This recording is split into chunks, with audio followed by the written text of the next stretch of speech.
Menjalani pola hidup sehat tak hanya untuk mendapatkan bobot tubuh yang ideal saja, namun juga bermanfaat baik bagi kesehatan jantung kita. Penyakit jantung yang bisa menyerang orang berusia lanjut, namun kini juga banyak menyerang kelompok usia produktif. Sehingga penting untuk kita mulai melakukan pola hidup sehat.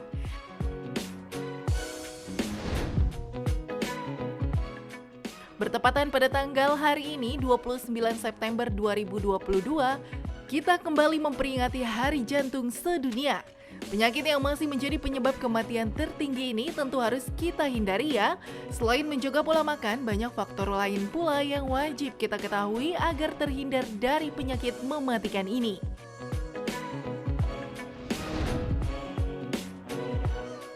Lantas, bagaimana cara mencegah sejak dini agar tak terserang penyakit jantung? Hidup Sehat akan menjawabnya bersama dokter di studio.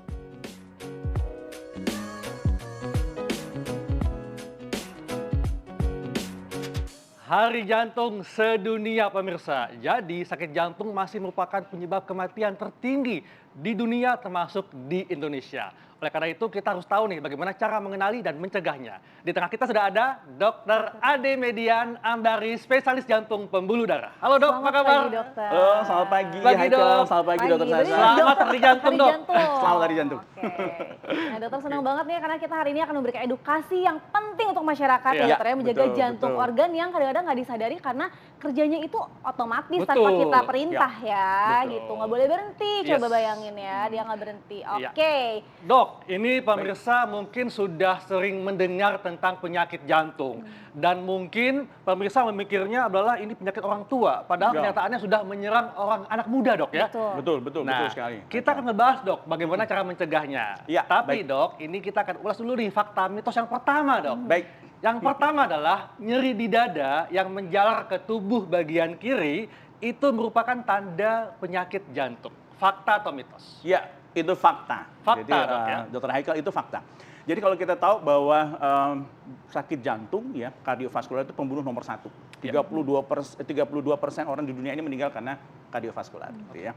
Dan 82%-nya itu karena sakit jantung koroner atau stroke gitu ya. Itu bahayanya. Nah, gejalanya memang kita mudah mengenali sebetulnya. Satu adalah nyeri dada gitu ya.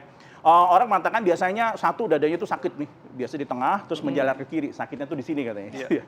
Menjalar kayak ditusuk berat gitu ya. Itu betul sekali. Dan biasanya ini selalu terjadi tiba-tiba. Dia nggak biasanya dulu tiba-tiba terus kemudian sakit sekali karena memang spektrum orang serangan jantung itu dari yang ringan sampai berat. Beratnya sudden cardiac death gitu. Mungkin itu Oke. jawabannya. Jadi itu fakta dok Fakta, ya. fakta betul Makanya sekali. kita mesti waspada kalau nyeri dada sebelah kiri yang menjalar ya. Ya, itu betul. merupakan kemungkinan ada gangguan pada Ya. jantung dok. Betul. Iya, dan juga ini ada fakta mitos berikutnya nih dokter, nih yang perlu masyarakat tahu, dok. Rasa tidak nyaman berupa nyeri, sesak, rasa tekanan di bagian dada ya dok ya. Betul, betul. Dan sampai ada rasa terbakar, ini juga katanya tanda dari penyakit jantung, ini fakta atau mitos dok? Itu fakta gitu ya. Fakta. Nah, kita tahu bahwa penyebab penyakit jantung koroner itu karena ada penyempitan atau sumbatan di pembuluh darah koroner. Iya. Jadi jantung kita itu yang hidup itu ya, yang terus berdenyut tiap hari gitu, itu dapat makan dari 2 pembuluh darah besar. Nah, kalau dia ada penyempitan, kalau dia nanti misalnya tersumbat, apa yang terjadi? Nyeri dada. Karena jantung itu ada di rongga dada, maka gejalanya otonom. Jadi dia bisa sensasinya seperti tadi, tertekan, terbakar gitu. Kadang-kadang merasa kok dada saya panas. Oh, dada saya kok kayak ditimpa beban berat gitu ya. Dan itu salah satu gejalanya. Dan lebih khas lagi misalnya, biasanya mereka akan mulai dengan kok aku kalau jalan capek gitu ya, mulai agak-agak berat gitu ya. Dengan aktivitas makin berat, makin panas, makin berat terus dadanya. Itu juga salah satu gejala yang harus dikenali. Baik, gitu baik. ya. Jadi itu gejala yang memang bikin nggak nyaman dok. Tapi dok memang Betul. sebetulnya penyakit jantung koroner ini penyakit yang prosesnya cukup panjang dok ya. Betul sekali, Nah, Aiko. rata-rata orang juga mengatakan kalau sakit dada ya pasti ada hubungan sama jantung. Nah perbedaan antara sakit dada yang memang disebabkan oleh faktor lain dengan Ya. sakit jantung itu apa dok? Nah, ini menarik, pertanyaannya baik sekali, Haikal. Kita tahu bahwa nyeri dada itu adalah salah satu gejala gitu Ya. ya. Dia akan diikuti dengan tanda yang lain misalnya. Tapi bagaimana kita membedakan? Kadang-kadang pasien itu datang, dia serangan jantung, tapi gejalanya kok sakit ulu hati, kayak orang sakit mah gitu ya. Itu yang paling sering. Itu paling sering tuh, ya? ya, kayak sakit lambung gitu. Oh dia bolak-balik ke dokter atau dia beli ke warung obat gitu, obat mah tapi nggak sembuh-sembuh gitu ya. Padahal apa yang terjadi? Terjadi penyempitan di bagian bawah jantung, kita bilang bagian inferior gitu ya. Jantung itu sebesar kepalan tangan, ada di sini, terus dini, kemudian deteksi dini gitu, itu penting sekali. Nah, dok, untuk masyarakat bisa mengenal lebih dini, ini bagaimana dok caranya? Apakah mesti medical check up setahun sekali atau harus menunggu adanya gejala muncul dok? Nah, ini bagus sekali nih, Haikal, Sasha. Jadi kita, Perhimpunan Dokter Spesialis Jantung dan Pembuluh Darah ini memiliki pedoman gitu ya. Kita sarankan kalau usia Anda di atas 40 tahun, mulai deh medical check up gitu ya. Datang nanti kita periksa, biasa dokternya akan tanya tuh ada riwayat penyakitnya, kemudian pemeriksaan fisik, sampai laboratorium. Kalau perlu kita EKG, treadmill, bahkan echo. Jadi ketahuan secara dini. Ada sesuatu yang salah di masyarakat. Oh, kalau kita check up penyakitnya ketahuan. Iya, betul. Makin parno Makin dok, parno ya. gitu ya. Padahal itu hal yang penting. Kalau kita tahu secara dini, otomatis nanti pengobatannya menjadi lebih mudah. Iya, gitu ya. Setuju banget, betul Itu sekali. penting sekali.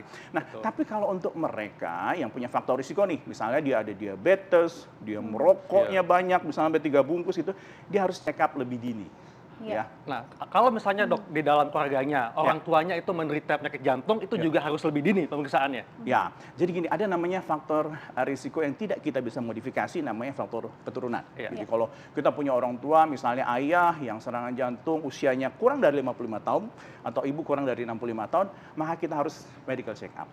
Oke dok, kalau misalnya medical check up lebih cepat, lebih baik gitu ya. Jadi kita untuk mendeteksi secara dini. Tapi biasanya ada faktor risiko lain. Misalnya kalau dia punya darah tinggi, dia merokok, dia diabetes, atau kolesterolnya tinggi, maka dia harus lebih cepat untuk periksa medical check up. Karena itu penting sekali untuk deteksi secara dini gitu. Oke, dokter. Nah ini untuk masalah medical check up ya dok Ya. ya, yang mempunyai resiko ya ini. Kapan waktu yang tepat nih dok? Apakah nunggu gejala? Karena kan kalau di usia relatif muda biasanya suka kurang aware juga ya dok betul, ya. betul. Nah kita akan tahu sesaat lagi, pemirsa jangan kemana-mana, tetap di Hidup sehat.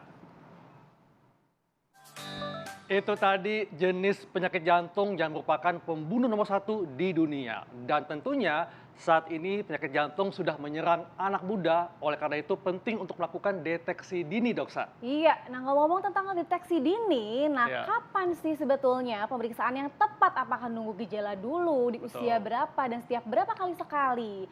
Nah dokter, tuh jawabannya tuh dok, bagaimana nih? Jadi betul sekali, Sasha, Haikal, bahwa mencegah itu lebih baik. Jadi secara dini gitu ya. Tadi saya sudah katakan kalau misalnya kita nggak ada gejala, nggak ada faktor risiko, misalnya tidak ada hipertensi, tidak ada diabetes, tidak ada kolesterol yang tinggi, boleh nanti di atas usia 40 tahun. Tapi kalau itu ada, misalnya harus lebih dini deteksinya. Kita melakukan medical check up, itu yang paling gampang gitu ya. Terus kenali secara dini. Pemirsa bisa nanti mengenali mudah sekali. Misalnya apakah saya ada nyeri dada, apakah saya ada sesak nafas misalnya gitu ya. Salah satu gejala misalnya kalau penyakit jantung koroner tadi udah disebutkan, memang kalau dengan aktivitas kok dia capek-capek sih. Tadinya bisa naik 3 lantai gitu, naik tangga, kok sekarang 1 lantai nggak enak gitu ya. Atau dia jalannya kok makin pendek gitu. Biasanya bisa jauh misalnya kilometer, terus kemudian kok jadi lebih pendek. Itu juga hati-hati gitu ya. Apalagi kalau nanti misalnya malam kok kita tidur terus tiba-tiba kok sering kebangun gitu, atau tiba-tiba batuk, itu juga salah satu gejala yang nanti bisa kita deteksi secara dini. Banyak sebetulnya gejala dan tanda dari penyakit jantung. Tapi yang paling penting kalau penyakit arteri koroner, penyakit jantung koroner adalah nyeri dada, itu yang paling utama gitu. Di samping sesak nafas juga bisa. Oke. Baik.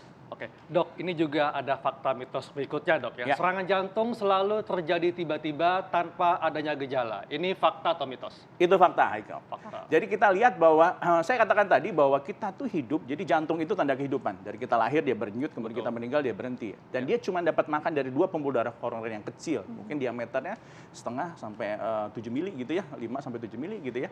Dan itu bayangkan kalau misalnya terjadi sumbatan. Serangan jantung selalu terjadi tiba-tiba. Biasanya malam hari menjelang subuh gitu ya. Begitu terjadi sumbatan total. Yang terjadi apa sebetulnya? Selama ini kita ada arteriosklerosis, itu endapan lemak yang mengendap di dinding dalam pembuluh darah. Makin lama makin menebal. Suatu saat dia akan pecah, kemudian terjadi sumbatan total. Itu yang dikatakan serangan jantung yang sangat berbahaya dan bisa menyebabkan kematian. gejalanya tadi dari gejala nyeri dada ringan sampai dengan sudden cardiac death, meninggal karena penyakit jantung gitu ya. Baik, jadi karena mendadak, jadi deteksi Yes. dini balik lagi Betul, tadi ya. betul, Nah dokter, betul. ini juga ada gejala lain ya dok, yang Ya. biasanya juga kadang-kadang dikeluhkan oleh wanita dok. Katanya nih dok, beberapa wanita malah menjadi mual nih dok saat mengalami gangguan jantung tersebut. Ini fakta atau mitos? Ya, terima kasih, itu fakta. Jadi Dokter Sasha, kita lihat pada perempuan itu uniknya bahwa perempuan tuh lebih banyak kena serangan jantung dibanding laki-laki gitu ya. Memang kita tahu bahwa estrogen itu protektif gitu, tapi begitu dia menopause maka akan sama gitu, bahkan lebih gitu ya. Nah, pada perempuan sebetulnya mereka lebih tahan sakit gitu ya. Jadi agak telat dibawa ke rumah sakitnya nih, sehingga kadang-kadang lebih fatal gitu ya. Dan tadi mual itu salah satu gejala. Tadi saya katakan bahwa kadang-kadang kok sensasinya kayak sakit ulu hati terus ada mual gitu. Karena ada gejala otonom yang kena. Enggak hanya mual, bahkan kadang-kadang keringatnya basah gitu ya. Orang bilang keringat dingin bukan di tangan. Ya. Salah, tapi bajunya itu sampai basah, tuh dia harus ganti baju. Itu salah satu tanda serangan jantung. Oke. Nah, baik. dok, ini juga terkait gejala mual, dok ya, karena ada salah satu peristiwa, dok ya, seseorang mengalami serangan jantung dan dia nggak tahu, dia nggak merasa kalau dia punya ada penyakit hipertensi dan sebagainya, tapi dia selalu mengalami gejala mual. Betul. Nah, ini bagaimana membedakan antara mual yang disebabkan oleh GERD dan mual yang disebabkan oleh penyakit jantung, dok? Ya. Ya, itu. Ini menarik. Jadi saya katakan tadi bahwa kalau kita misalnya nyeri ulu hati yang dibarengi dengan mual, coba kita pilah deh gitu ya. Apakah nyerinya timbul atau mualnya timbul kalau kita misalnya telat makan, kemudian atau makan yang pedas, yang asam gitu ya. Tapi ada juga kalau misalnya gejala itu timbul gitu dibarengi dengan nyeri ulu hati terus ada rasa mual pada saat kita aktivitas yang makin berat gitu. Itu ya, Jadi penyakit jantung koroner ciri khasnya adalah dengan aktivitas yang lebih berat maka gejalanya akan semakin berat timbulnya. Baik. Kenapa? Karena jantung itu otot itu Memompa membutuhkan darah yang lebih Iya. banyak gitu. Sedangkan terjadi penyempitan di pembuluh darah koronernya sehingga supply sama demand, kebutuhan sama supply-nya tidak seimbang. Terjadilah serangan jantung. Terjadilah nyeri dada gitu. Iya. Baik, berarti untuk membedakannya tadi ya, ketika kita beraktivitas bertambah berat gejalanya, Betul. itu Iya. perlu diwaspadai ya dokter ya. Iya. Baik, nah dokter, ini ada lagi nih dok, nih ciri khusus dari penyakit jantung nih dok, katanya adalah munculnya keringat dingin. Tadi sempat dibahas sedikit, Iya. itu fakta atau mitos dok? Nah, ini keringat dinginnya saya bilang ini fakta gitu. Tapi Iya. keringat dingin yang seperti apa? Orang awam selalu mengatakan kalau tangan saya berkeringat gitu ya, itu Iya. saya punya sakit Nah jantung. itu sering banget ya dok ya. Itu salah gitu ya, bukan. Yang dimaksud dengan keringat dingin di sini adalah keringat dingin yang basah gitu ya karena serangan jantung gitu. Ini efeknya gitu, pompa jantungnya terganggu. Terus kemudian dia sampai keringatnya banyak sekali. Bajunya sampai basah gitu ya. Kalau tangannya basah sih belum tentu sakit jantung gitu ya. Banyak orang yang cemas seperti itu. Tapi betul kalau dia keringat dingin, bajunya sampai basah, bahkan pasiennya harus ganti berapa kali baju. Kita curiga ini jangan-jangan serangan jantung nih. Dan itu terjadi setiap saat, dok, yang nggak musim malam doang ya?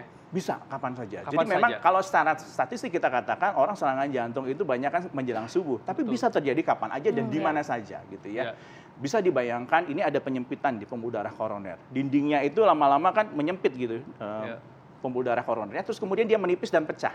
Kalau kita dengan aktivitas otomatis dia akan mudah lebih pecah, terjadi sumbatan serangan jantung. Begitu juga dengan hipertensi misalnya. Orang yang punya darah tinggi itu juga berbahaya. Nah, dok, ini juga terkait gejala, dok ya. Batuk nih, batuk yang tidak kunjung reda, ini merupakan tanda penyakit jantung. Ini fakta atau mitos? Nah. Batuk yang tidak kunjung reda. Iya. Batu yang tidak kunjung reda ya. Nah. Ini bisa dua hal gitu ya. Saya katakan bisa fakta, bisa mitos gitu ya. Tapi fakta terjadi di orang dengan penyakit jantung. Kita tahu kalau orang habis serangan jantung, punya penyakit jantung koroner, apa yang terjadi? Pompa jantungnya turun, namanya gagal jantung. Iya. Kalau dia terjadi gagal jantung, artinya aliran darah dari paru-paru ke jantung seluruh tubuh terhambat. Maka terjadi bendungan di parunya. Jadi dia akan selalu sesak nih. Gejalanya mudah. Dia jalan cepat capek, tidur harus 2-3 bantal gitu ya. Terus kemudian dia malam suka bangun karena batuk. Batuknya kenapa? Ya itu tadi, paru-parunya penuh cairan. Karena kita tahu kalau kita tidur, aliran darah kembali ke jantung menjadi lebih besar.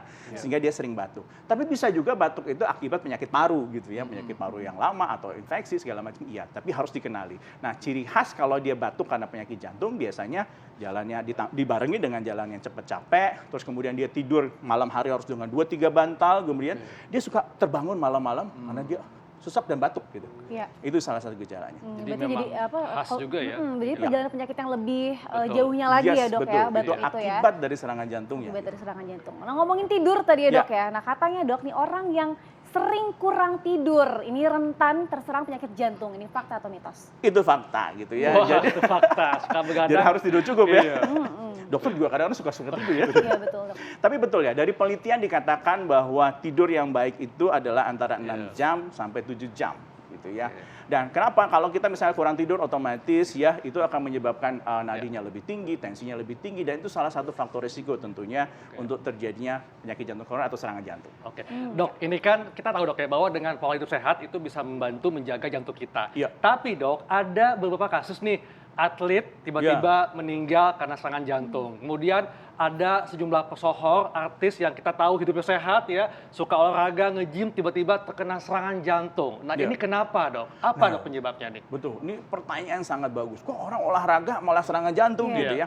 Jadi kita harus ingat ada namanya serangan jantung yang terjadi pada atlet. Kalau mereka usianya di atas 35 tahun, paling sering adalah serangan jantung. Tapi kalau di bawah usia 35 tahun adalah gangguan irama jantung gitu ya. Jantungnya berdenyut tidak teratur akhirnya bisa menyebabkan sadang kardiak death.